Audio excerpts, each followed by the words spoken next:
अध्यक्ष महोदय, माननीय मुख्य अतिथी, आदरणीय शिक्षक आणि माझ्या प्रिय देश बांधवांनो, अस्सलामु अलैकुम।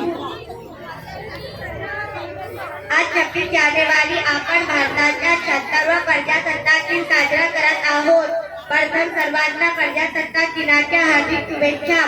आपला देश 15 ऑगस्ट 1947 रोजी स्वतंत्र झाला। यानंतर देशाच्या राज्यकारभार सुरळीतपणे चालावा म्हणून देशाचे संविधान तयार करण्यात आले आणि 26 जानेवारी 1975 रोजी संविधान अंमलात आले। म्हणून 26 जानेवारी आपल्यासाठी अभिमानाचा आणि सन्मानाचा दिवस आहे। या दिवसापासून भारतात खऱ्या अर्थाने लोकशाही नांद लागली। भारत एक सार्वभौम समाजवादी आणि धर्मनिरपेक्ष प्रजासत्ताक बनला।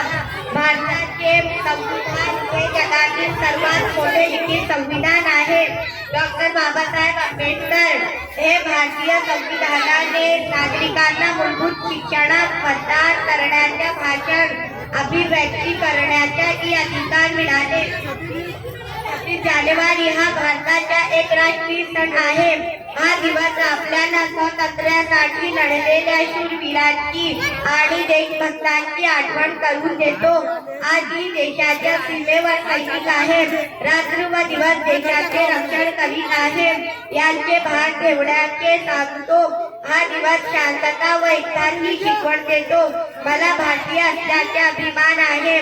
मला माझा भारत देश खूप खूप आवडतो। जय हिंद, जय भारत।